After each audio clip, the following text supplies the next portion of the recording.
오늘 묵상 패세지는 짧아서 좋아요. 그죠? 사실은 너무 길면은, 근데 사실은 짧으면 깊이 들어가야 돼요. 길면은 깊이 들어가서 그만큼 하기 어렵잖아요. 그죠? 그래서 실제로 묵상하는 사람들은 이게 이제 나중에 가면은 이게 조금씩 짧아져 가요.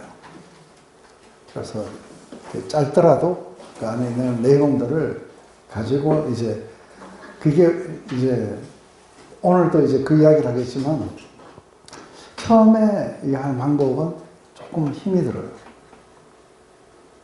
근데 이렇게 힘이 드는 이 과정을 지나가면서 지금은 아직까지 그 사람들이 묵상하기에 급급해요. 이게 기도로 지금 못 넘어가고 있어요. 근데 이게 어느 정도 원활하게 되면은 시간이 굉장히 짧아진다 했어요. 시간이 짧아지면서 자신도 모르게 이걸 쭉 하다 보면 자연스럽게 기도 쪽이 더 마음이 가기 시작해요. 그때 되면은 이건 굉장히 시간이 짧아지고 기도 쪽에 상당히 많은 시간들이 이렇게 가게 되겠죠. 그러다가 이 기도가 우리가 또 경험을 원하는 거기 때문에 또 이 경험의 단계를 이렇게 지나가게 되면 그 뒤에 훨씬 더 쉬운 단계들이 오게 되는데, 이거는 관계가 굉장히 깊어져야 그 뒤에 쉬운 단계들이 오게 되겠죠. 하지만 처음 이 단계를 안 거치고 그 단계로 할 수는 없어요. 그래서 이 단계를 꾸준하게 하시다 보면은 어느 순간에 이렇게 뭔가 이동하는 것들을 스스로가 알아요. 내가 일부러 바꿀 필요는 없어요. 스스로가 관심이 그렇게 달라져 가게 돼요. 그래서 지금은 아직까지 제가 보니까 이거를 기도와 그리고 관상의 단계까지로 이렇게 끌어가는 사람이 잘 없는 것 같아요. 근데 지금은 괜찮아요. 그거는 앞으로도 이 과정이 잘 되는 사람들은 앞으로 그거를 쉽게 이렇게 할 수 있을 거니까요. 네, 오늘 우리가 허리에 띠를 띠고 등불을 켜고 서 있으라 하고 이야기가 나와요. 그래서 이거를 우리가 간략하게 이렇게 하는 것보다 제가 오늘은 한번 짧으니까 이거를 다 가지고도 할 수 있어요. 그래서 우리 한 4명씩 짝을 지어 가지고 한번 여기에 대해서 전체적으로 우리 그러니까 맞춰보는 거죠. 그러니까 관찰과 그런 질문들을 하고 또 이 해석들을 하는데, 한 가지 조금 이상하지 않아요? 왜 위에 외식과 탐심과 염려 이야기를 하다가 주님 다시 오심을 이야기하기 시작해요. 갑자기 주제가 확 바뀌어버려요. 그죠? 근데 과연 이게 주제가 바뀌는 건지, 한 주제 속에 있는 건지, 그렇게 따져볼 때 이게 전체 문맥 속에서도 어떻게 이해를 해야 되는지 하는 것들을 가지고 한번 보면 좋을 것 같아요. 그래서 짧으니까 여기다 켜놓을 테니까 4분씩 해놨어요. 4분씩 이렇게 4분 하시고, 이렇게 4분 하시고, 위로 하셔갖고 저 목사님도 좀 띄워주세요.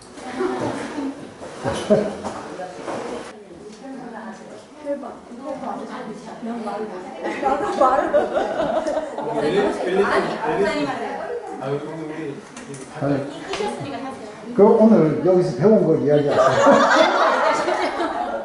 저 정리가 안 돼가지고.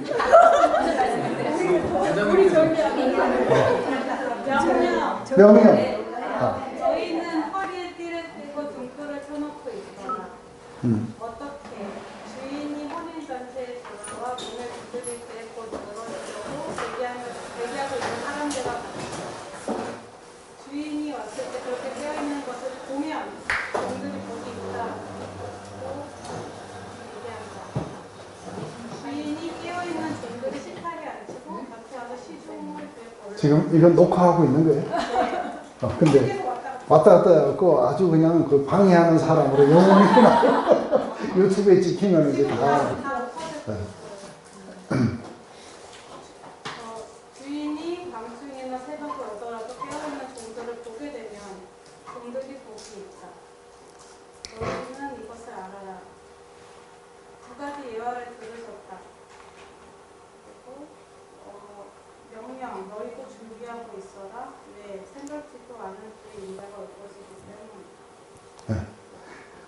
근데 이제 이걸 할 때에 약간은 그 이제 요약을 하잖아요. 이 안에 두 가지 예화가 나와요. 첫 번째 뭐예요? 혼인잔치의 예화. 또 하나는 뭐예요? 도둑이 들어오는 예화예요. 이렇게 이제 그 전체적으로 했을 때는 이 두 개의 예화가 있구나. 그래서 이제 그 중에 하나가 혼인잔치의 예화를 먼저 이야기하는데, 혼인잔치의 예화든 또 아니면은 도둑의 예화든 제일 앞에 먼저 이 말씀부터 하고 시작해요. 그게 뭐냐면 허리에 띠를 띠고 등불을 켜고 서 있어라 하고 이거부터 시작해요. 그리고 마지막에 이 모든 것들이 다 끝나고 나면은 인자도 너희들이 예기치 못할 때에 그때 오리라 하고, 지금 그러니까 준비하고 있어라 하고 있어, 이렇게 이야기해요. 준비하고 있어라. 그러면 여기에서 가장 중요한 단어, 이 전체가 지금 예수님이 한마디로 말하면 뭐예요? 준비하고 있어라. 근데 뭐를 준비하고 있어야 돼요? 이게 이제 제일 중요한 질문이 뭐를 준비를 해야 되냐? 주인을 맞을 준비. 주인을 맞을 준비가 구체적으로 뭐냐는 거예요. 허리에 띠를 띈다는 게 뭐고 등불을 킨다는 게 뭔지. 근데 뭐를 준비하고 있어야 되는지. 준비한다는 거 그냥 준비하라. 그러면은 뭘 준비해야 되는지를 몰라요. 그러면 이제 가장 중요한 거는 준비하라예요. 그죠? 근데 준비하는 모습이 어떠냐면은 띠를 띠고 등불을 들고 서 있으라 하는 거예요. 나머지는 전부 예화예요. 맞아요? 그러니까 일단은 가장 중요한 거는 우리가 띠를 띠고 그리고 등불을 들고 서 있어라. 그리고 준비하라. 그 이유가 예기치 못한 때 주님이 다시 오시기 때문에 준비하라. 그러면 뭐를 준비해야 됩니까? 이런 것을 가지고 이제 이 전체가 묵상이 돼야 돼요. 그죠? 네, 그러면은 제일 먼저 혼인잔치의 비유에는 약간 이게 칼초를 알긴 알아야 돼요. 왜냐하면 혼인이 이게 밤에 일어나요. 유대의 그 혼인은 이게 밤에 일어나는데 밤을 넷으로 나눠요. 저녁 6시부터 새벽 6시까지 3시간마다 하나씩이에요.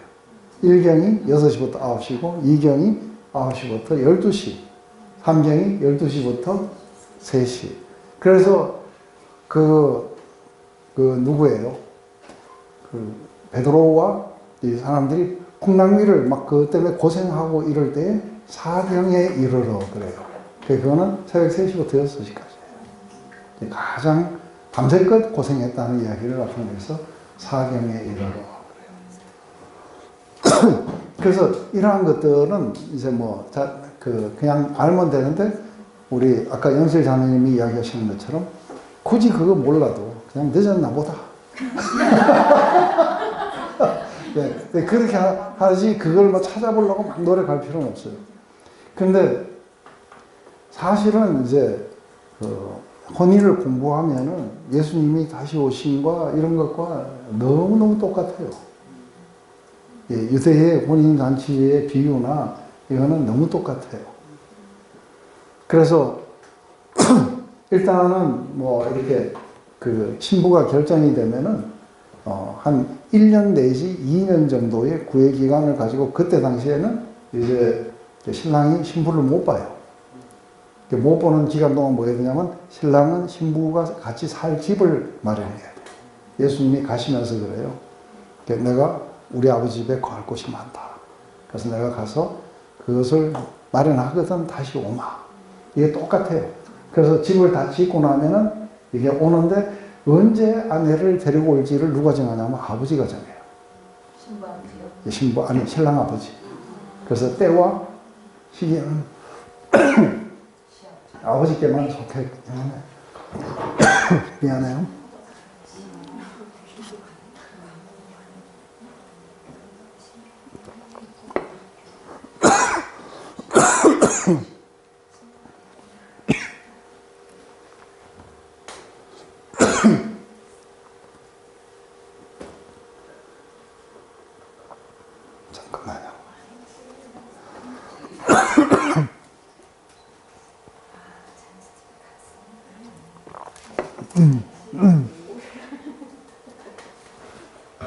그래서 다시 와서 신부를 데려가기까지, 아이고, 이런. 울지 마세요. 조금만 멈춰줘요. 네, 언제 신부를 데리고 오느냐는 신랑이 정하지 못하고 신부 아버지가 정하게 돼요. 그렇듯이 예수님도 우리에게 그 때와 시기는 오직 아버지만이 알고 그리고 인자도 모른다고 말씀하셨어요. 그래서 아버지가 정한 그 때가 되면은 이제 신랑이 신부를 데리러 옵니다. 그런데 일주일간 잔치가 벌어져요. 우리 주님도 다시 우리를 데리러 오실 때 공중에서 7년 동안 잔치가 벌어진다고 이야기를 합니다. 이렇듯이 히브리 사람들의 혼인잔치는 상당히 예수님과 우리 사이에 이것을 아주 잘 나타내주고 있어요. 그래서 혼인잔치 비유라든지 다시 오심 이런 이야기를 할 때에 혼인잔치로 굉장히 많이 이야기를 하는 것 같아요. 그래서 이런 것은 조금 더 알면은 상당히 이렇게 좋을 거라고 우리가 생각이 듭니다. 이제 우리가 또 한 가지 이제 보는 것은 우리가 하나씩 이렇게 해나갈 때에 먼저 일부를 이렇게 하고 그러고 나서 또 그 다음 부분을 우리가 그렇게 해나가면 좋겠습니다. 네. 지금 우리 여기에서 이걸 보면은 이것을 한 세 부분으로 그렇게 나눠서 여러분들에게 설명을 해드릴게요. 자, 우선 한번 보십시다. 자, 먼저 허리에 띠를 띠고 등불을 켜고 서 있어라. 너희는 마치 그 주인이 혼인집에서 돌아와 문을 두드리면 곧 열어주려고 기다리는 사람과 같이 되라. 제일 먼저 우리는 여기에서 뭔가 이렇게 관찰부터 해봐야 돼요. 그래서 이 관찰은 이걸 그대로 다시 읽는 게 아니라 관찰은 뭔가 우리가 특이한 부분들을 그렇게 이야기를 해주면 돼요. 제일 먼저 하나의 명령이 나오는데 허리에 띠를 띠라. 그 다음에 등불을 켜고 서 있어라. 그리고 이런 사람처럼 되라. 이게 몇 가지 이야기입니다. 그래서 이것은 우리가 이렇게 볼 때 관찰하면 주님의 명령, 허리에 띠를 띠라. 등불을 켜고, 켜고가 아니라 켜고인데, 그죠? 켜고 서 있어라. 주인이 돌아와 문을 두드리면 문을 열어주기 위해서 기다리는 사람처럼 되라. 근데 언제 돌아오냐면 혼인집에서 돌아왔을 때. 그래서 사실은 이렇게 그 혼인집에서 몇 시에 돌아오는지 이렇게 안 정해져 있어요. 때로는 뭐 저녁에 9시에 돌아올 수도 있고, 때로는 12시를 넘기기도 하고, 우리가 삼경은 거진 새벽 3시까지 안 돌아올 수도 있어요. 그래서 지금 여기에서 일단은 주님의 명령은 이런 거예요. 그래서 허리에 띠를 띠라 등불을 켜고 서 있어라. 그래서 주인이 돌아오기를 기다리는 사람처럼 이렇게 하라 하고 이야기합니다. 그러면 여기에서 우리가 어떤 질문들을 나갈 수 있냐면 띠를 띈다는 것의 의미는 뭔지, 등불을 켜고 서 있어야 되는 그 이유는, 왜 혼인집에서 돌아오는 주인을 기다리기를 해야 하는가. 그래서 우리가 이것을 보게 되면 띠를 띈다는 것, 이것에 대해서 이야기를 하는데 제일 먼저 띠를 띈다는 것은 어떤 것일까 하고 우리가 한번 생각을 해보는 거예요. 그런데 우리가 이걸 하기 전에 우리가 한 번 더 이렇게 보게 되면은 베드로전서 1장 13절은 이렇게 해요. 그러므로 너희 마음의 허리를 동이고 근신하여 예수 그리스도께서 나타나실 때 너희에게 가져다 주실 은혜를 온전히 바랄지어다 했을 때 마음의 허리를 동이고 하고 이제 띠를 띠라는 얘기합니다. 그런데 그 띠를 띠라는 것을 영어로서는 어떻게 표현하냐면 prepare your mind for action. 그래서 어떤 액션을 취하기 위해서 우리의 마음을 준비하라 이렇게 얘기를 하고 있어요. 그리고 keep sober in spirit. 그 영어로서는 깨어있고 fix your hope completely on the grace to be brought to you at the revelation of Jesus Christ. 예수 그리스도가 다시 나타나시는 그때 너희들에게 가져다 줄 은혜, 완전히 그 은혜에 너희들의 소망을 이렇게 고정시켜라 하고 이렇게 이야기하고 있습니다. 이제 이런 어떤 관점 속에서 우리가 띠를 띈다는 것에 대한 의미는 뭘까 했을 때 이게 이제 이 연결이 돼야 돼요. 그렇다면 우리가 마음을 동이고, 그죠? 그래서 우리가 간단하게 이제 그런 거에 이렇게 빠지지 않도록 우리가 허리에 띠를 띠고, 그래서 마치 출애굽에서 그 죄악의 나라를 떠나려고 하듯이 허리를 묶고, 그리고 급히 떠나는 그런 어떤 마음으로, 그리고 이 어두운 세상 속에 같이 어두워지면 안 돼요, 그죠? 등불을 켜고, 그리고 서서 우리는 그러니까 주님이 다시 가져다 주실 온전한 은혜를 우리가 기다리고 있는 거예요. 그러니까 이게 뭐를 준비해야 되는지, 왜 허리를 동여야 되는지, 그리고 왜 등불을 들고 서 있어야 되는지, 이것에 대해서 이게 연결이 일어나야 돼요. 이렇게 하니까 연결이 이제 돼요.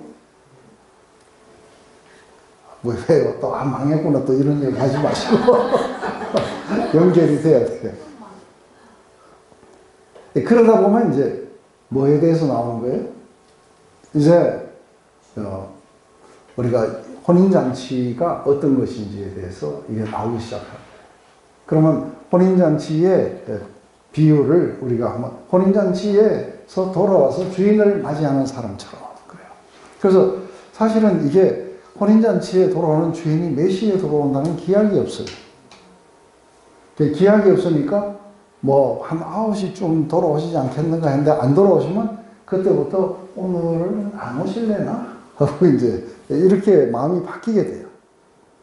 그런데 오늘 오실 것이라고 생각하고, 그리고 늘 등불을 들고, 그리고 그걸 주님을 섬길 준비를 하고, 신랑이 돌아온 걸 섬길 준비를 하고 기다리는 자를 이야기를 하는 거예요. 그런데 이것이 혼인잔치에서는 주인이 돌아올 때까지를 기다리는 것이지만, 우리는 예수님이 다시 오실 때까지 기다릴 때 제일 조심해야 되는 게 뭐냐면 외식과 탐심과 염려예요. 그건 굉장히 퍼지는 것이 있고 우리의 죄성을 자극하는 것들이에요. 그래서 깨어서 있으라고 하는 의미 자체도 이제 그런 거예요. 그래서 sober the spirit. 그래서 이 영적으로 이렇게 소버를 한다는 건 술에 안 취한 채 맑은 정신이라는 거예요. 깨어 있으라는 거죠. 안 그러면은 우리 마음은 쉽게 이 세 가지에 당해요.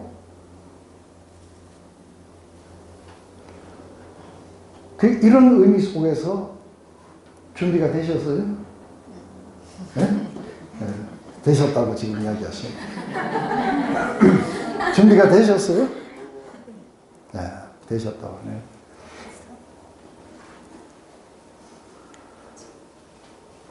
그래서 왜 혼인잔치에 돌아오는 주인을 기다리듯 해야 되느냐 하면은 사실은 언제 돌아오실지 모르기 때문에 그래요. 그렇지만 분명히 돌아오세요. 그러니까 이게 밤이 새도록 해서 새벽에 온다 할지라도 돌아오긴 틀림없이 돌아오는 거예요.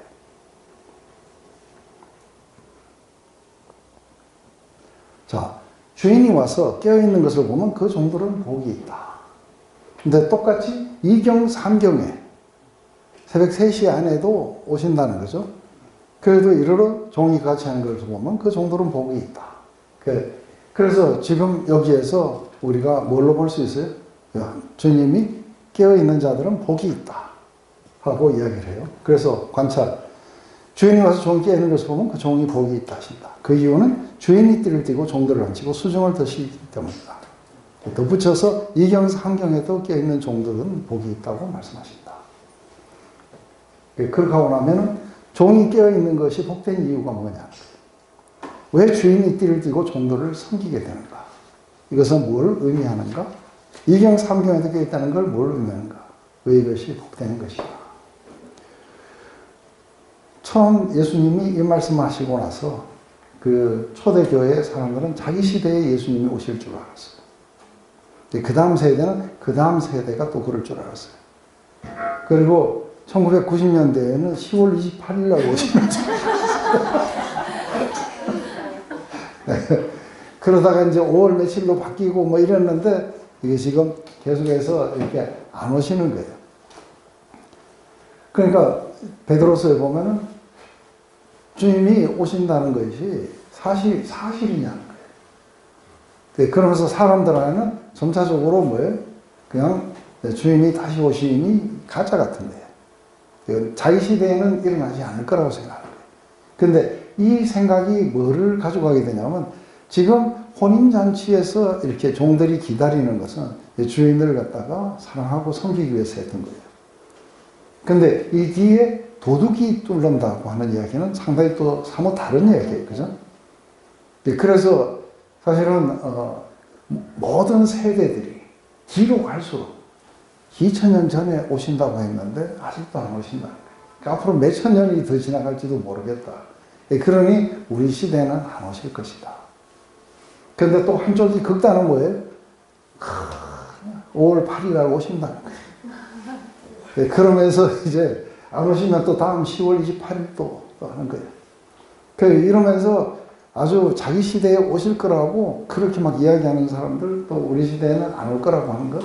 거기에 대해서 사도 베드로는 주께는 천년이 하루 같고 하루가 천년 같은 이것을 알지라고. 그리고 하박국서에는 너희들은 드디어 하나님의 약속이 드디어 올지라도 필히 이루어지나니 하고 이야기해요. 우리가 분명히 오실 건 알아요. 그런데 문제는 뭐냐면 우리 시대에는 안 오기 때문에 잠시 외출했다가 와도 되지 않겠느냐. 잠시 눈 붙이고 그렇게 해도 되지 않느냐. 이런 것들이 우리에게 어떤 모티베이션을 주냐면 잠시 탐심에 빠지고 잠시 염려 속에 빠지고 이런 식으로 해가지고 우리가 흩어져 가는 것들을 방비하기 위해서 주님의 다시 오심에 대한 이야기는 뭘 위한 거예요? 우리에게 그렇게 살아가야 되는 모티베이션을 줍니다. 언제 오실지 모르기 때문에 늘 깨워서 늘 이런 것들을 우리가 멀리하고 하나님 나라에 포커스하면서 살아가도록 하기 위해서 모티베이션을 주기 위해서 주님 재림을 이야기하시는 거죠. 단순하게 주님의 재림에 대해서 이야기할 때는 이런 구절들이 아니죠. 그죠? 마태복음의 25장에도 24장에도 이야기들이 쭉 나오는데 사실은 정확하게 잘 안 나와요. 진짜 정확하게 나오는 건 데살로니가 후서에 나와요. 요한계시록도 정확하게 언제라고 이야기 안 나와요. 그런데 배도가 일어나고 무법자가 나타나고 그리고 이런 모든 것들이 다 마지막에 어떻게 진행되고 난 뒤에야 예수님이 다시 오실 것이다 하는 거는 오히려 이제 그쪽인데 거기에도 똑같이 10월 28일 날 온다고 하면서 먹지도 일도 안 하고 학교도 안 가고 이런 애들이 있었던 거예요. 그러니까 주님을 기다리시는 마지막 주님을 기다리시는 그것은 주님이 오신다는 것 확실성과 언제 오실지 모른다는 불확실성 이게 우리로 하여금 뭘 하게 하려냐면은 바로 깨어서 늘 동일하게 하나님 나라를 포커스하고 살아라. 하나님 나라를 구하고 그렇게 살아야 되는 거다. 하는 걸 갖다가 모티베이션 주기 위해서 지금 이야기를 하시게 되는 것이죠. 그 2경, 3경이라는 건 지금 우리는 지금 한 3경쯤 되는 것 같아요. 그죠? 네, 그래도 아직도 오실라는가. 그래서 많은 사람들이 주님 다시 오시는 이게 우리가 JR 신앙이라 해요. Jesus Return 해가지고 예수님의 JR 여자들 패션이 있더라고요. 우리 집 사람 되게 좋아하는데. 근데 주님의 다시 오심을 기다리는 신앙. 이게 사실은 굉장히 간절할수록 우리는 이런 것들로부터 멀어져요. 그래서 우리 어머니 맨날 철기야 일로 와서 내가 찬양 하늘산 기도원에 가서 바위에 올라가고 부르면 눈물이 막 나는데 뭡니까? 낮에나 밤에 그러면서 주님 고대가예요. 주님 고대가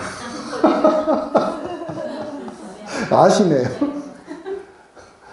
그래서 주님을 기다리면서 그러면 눈물도 나고 그래서 저도 그 마음이 아주 굉장히 뜨거웠을 때는 천국의 소망이 주님을 뵙게 될 것이라고 하는 이게 굉장한 소망으로 이렇게 떠올라서 있었던 때 그걸 생각하기만 막 기쁘고 그래서 우리가 소망으로 구원을 얻었어요.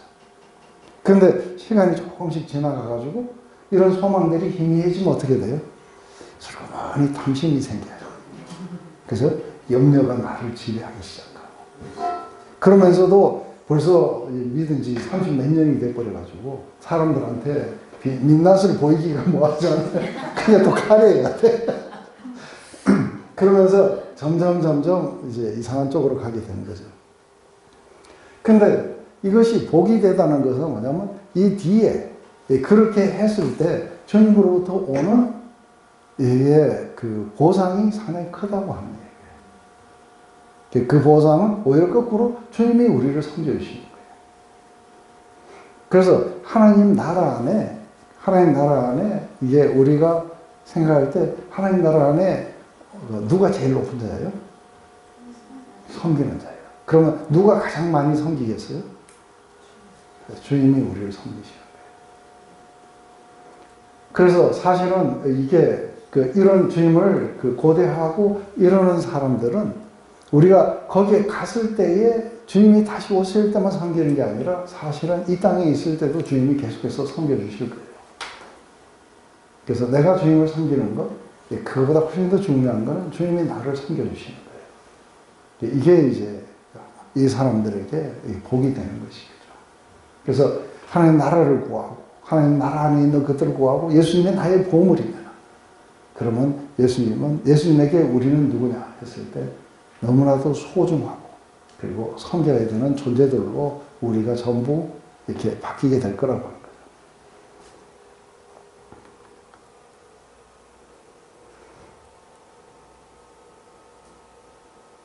그래서 굉장히 귀한 종들이겠죠, 그죠?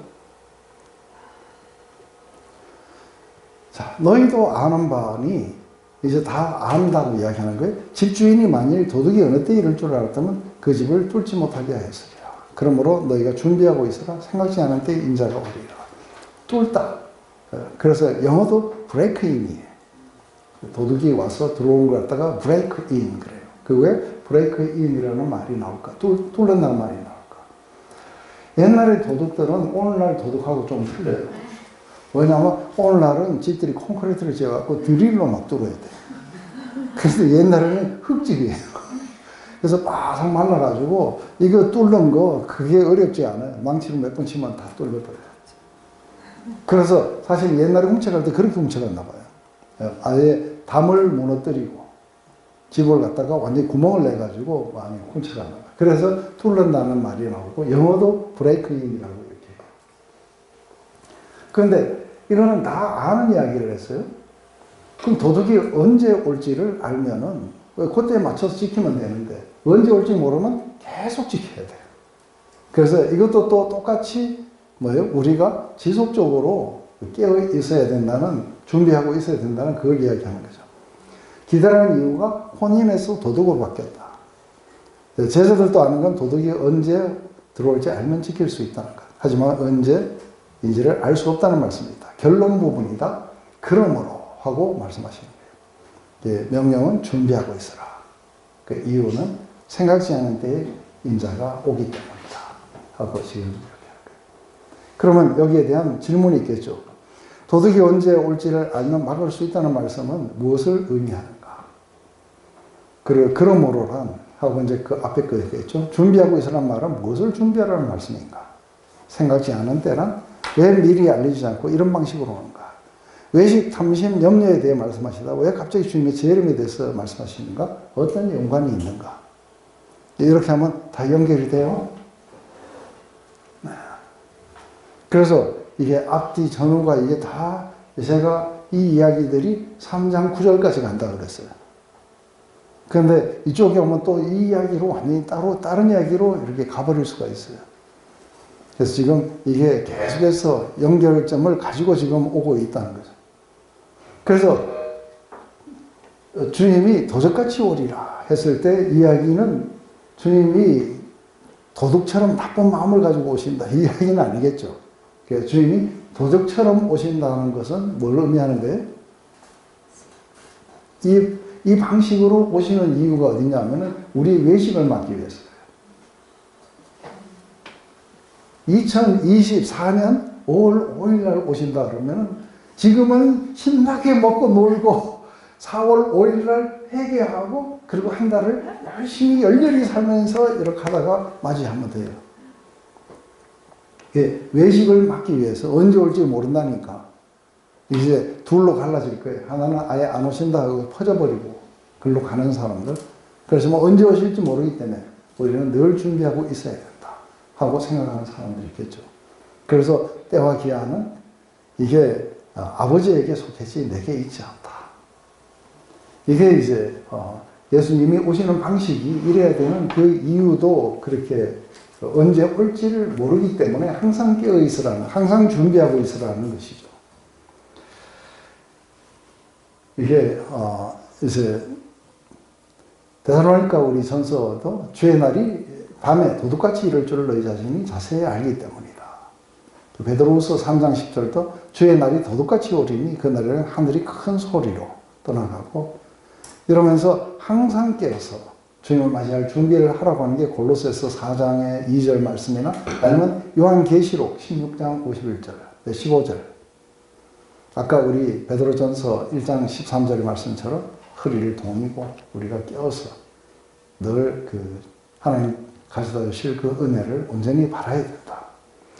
이것은 다른 게 아니라 그분의 왕국 안으로 들어오라는 초청이에요. 그래서 지금 누가복음에 지금 우리가 처음 시작했던 부분들 거기서부터 이게 19장의 문화의 그 삭개오의 비유까지 삭개오의 이야기까지 전부는 뭐냐면 잃어버린 영혼을 찾으러 오시는 예수님의 이야기예요. 여기에 재림의 이야기나 이런 건 재림만을 말하는 게 아니고 이것은 이제 잃어버린 영혼들에게 이제 어떻게 그분의 나라에 포커스를 해야 되는지. 그래서 이것은 지금 뭐예요? 그런 어떤 껍데기 신앙들, 염려하고 탐심이 아니라 예수님을 너희들의 구주로 받아들여라. 그리고 그 세상을 두려워하는 게 아니라 모든 것들을 알고 너희 영혼을 좌지우지할 수 있는 하나님을 경외하고 예수님을 메시아로 받아들이고 그리고 성령의 그런 계시들을 너희들은 거부하지 마라. 그래서 늘 성령의 그런 어떤 조명들을 너희들이 환영하고 받아들여라. 그러려면 먼저 뭐예요? 바리새인들의 외식의 영향력을 벗어나야 된다. 그리고 너희들을 하나님 나라 안에 머물지 못하게 하는 굉장한 것들이 탐심이다. 만족을 모르는 이 탐심들. 그리고 너희들 스스로가 아무것도 하지 못하면서도 염려하는 것들. 이런 것들이 하나님 나라에 포커스하지 못하고 너희를 이 땅에 있는 것들에게 포커스하도록 만들어주는 거다. 그러니 거기서부터 벗어나서 이제는 하나님 나라에 포커스하기 위해서는 먼저 참된 마음으로 하나님을 섬기고 그리고 아버지 하나님을 우리가 경외하고 예수님을 나의 메시아로 받아들이고 성령의 조명을 우리가 환영하고 이런 것들이 이제 거짓 종교와 잘못된 그런 시스템으로부터 벗어나야 되는 것이다. 이게 그분의 왕국으로 들어가는 길인 것이다. 이게 이제 중요한 부분이겠죠. 그래서 이제는 이 땅에 포커스 해버리면 돈을 사랑하게 돼요.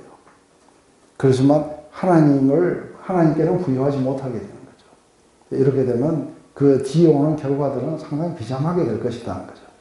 그래서 우리가 돈을 사랑함을 버리고 오히려 하나님께 부여함으로 나아가자.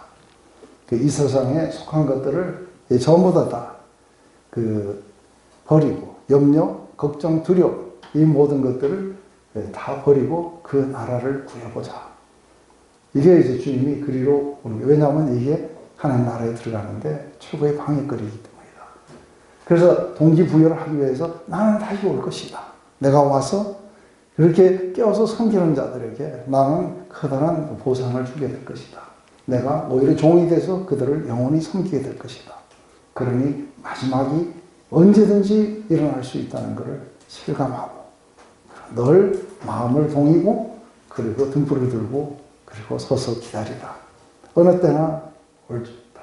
그러니 이 세상의 시각을 버리고 하나님 나라의 시각 속에 살아가고 있거라. 제 나름대로 누가복음이 아니고 철기복음하면 이렇게 쓰겠어요.